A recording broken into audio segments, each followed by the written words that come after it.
So this weekend we've got a big fixture, but if you ask me, it's only a big fixture by tradition or by history because this game is no longer what it used to be.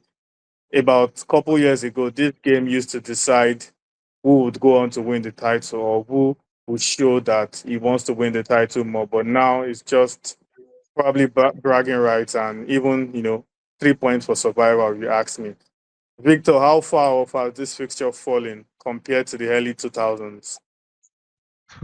Worlds apart.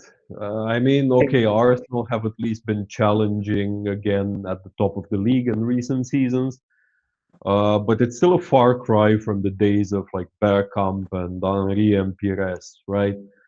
As for Yeah. United, I mean, especially as a Liverpool fan, and for Max's sake, the less I say, the better about United. It's just the cyclical nature of football, I think, and things change every few years, except at United. Fair enough. And just still on you, Victor. Arsenal will actually go into this game with much confidence. They trashed PSV 7-1. Even for me, wearing an Arsenal jersey, that was a surprising result. I never saw that one coming. I did think, oh yeah, Arsenal can scrap out a win here, but 7 goals, I never saw that one happening. So, do you think Arsenal are back, or maybe do you think that scoreline was just a one-off anomaly?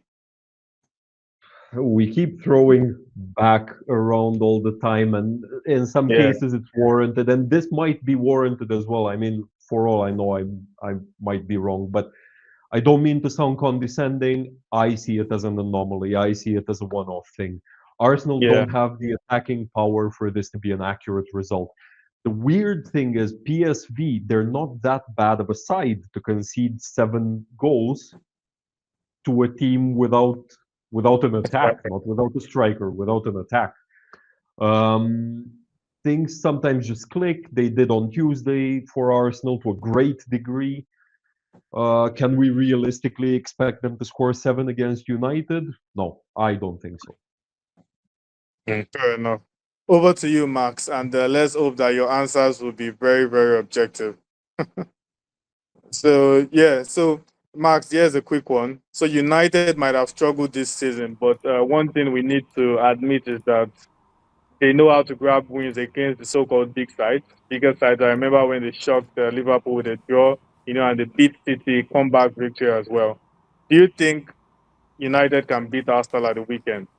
Yeah, of course they can, but the Uh, probability is kind of at least lower than Arsenal. So I see them scoring both teams because both are not so solid in defense last time, and also at least for United, as we all know. And also Arsenal doesn't have that strength attack.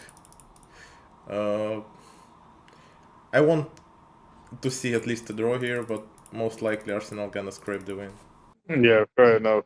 And Victor, for Arsenal, like just like I mentioned in some of our recent videos, that I think the Premier League has slipped away. And I think I said I mentioned that I checked out after the West Ham game, that I no longer think about the title. And it won't be out of place to think that maybe that feeling is sort of spreading through the Arsenal dressing room as well.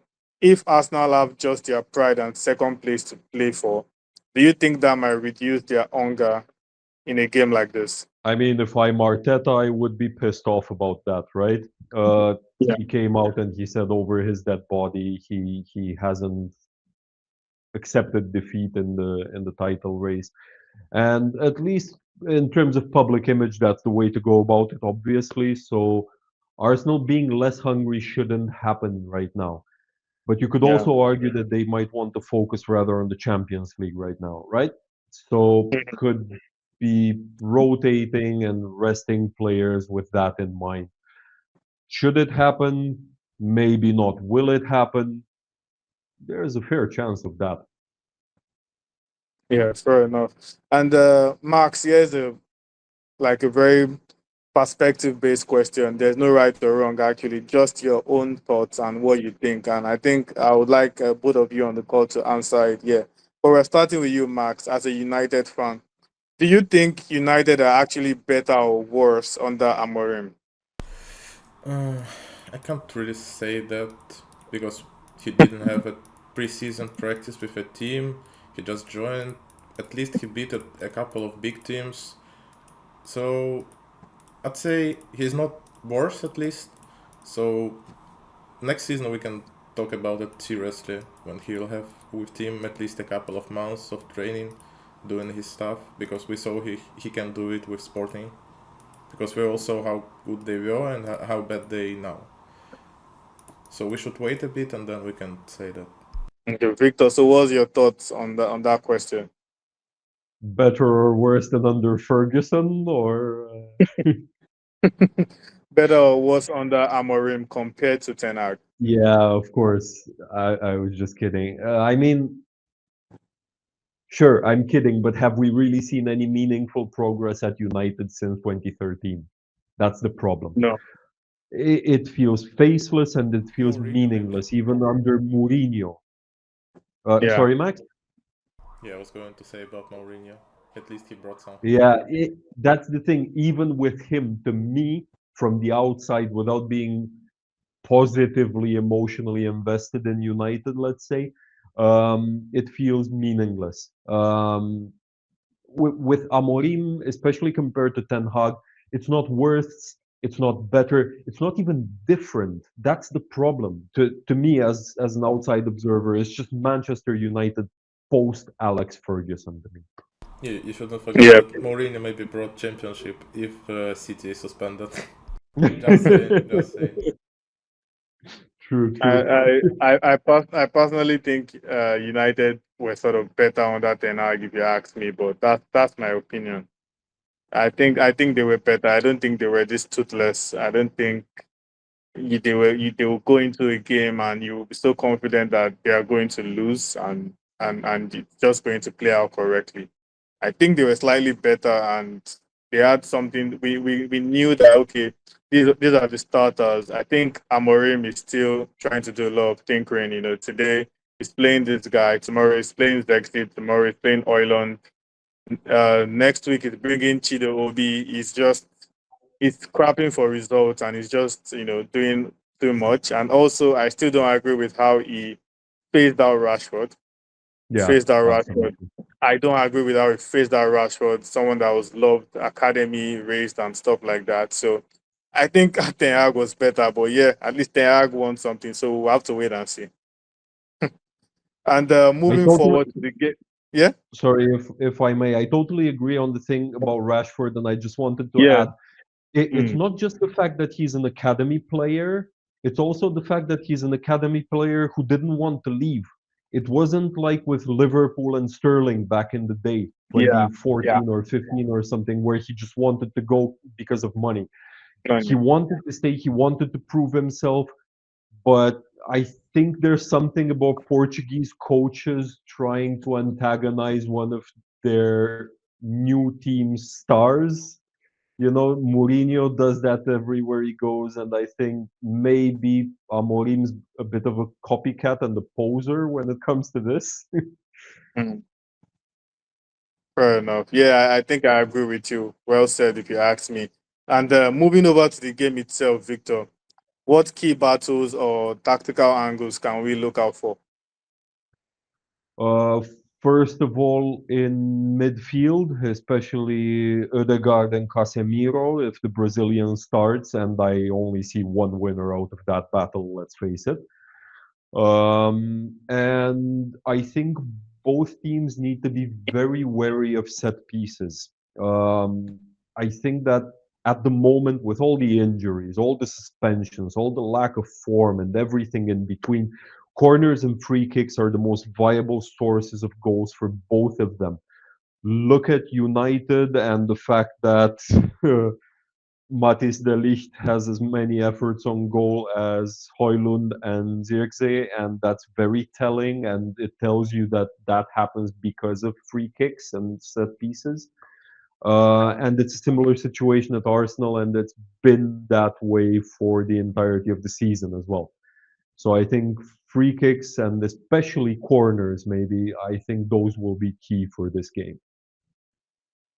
Yeah, I agree. So, Max, do you think there are any tactical battles to look out for? Yeah, actually, I agree with Victor, but I could add probably Maguire against Gabriel because they're both key players on set pieces, and also they played pretty good last time.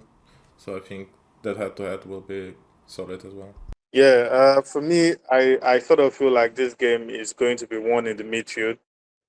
I think whoever controls the midfield well enough is going to have better chance because I don't think the strikers at both ends are going to do anything out of the ordinary, if you ask me. So I think the midfielders are going to shoulder a lot of responsibility.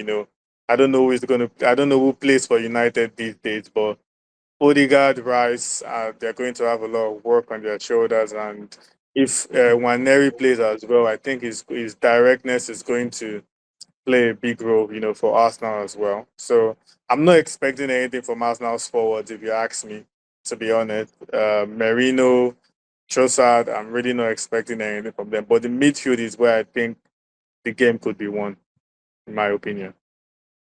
So yeah, and on a final note, of course, as we normally do, predictions, Victor, United, Arsenal. Honestly, it can end 1-1 or it could end 4-1 for either team.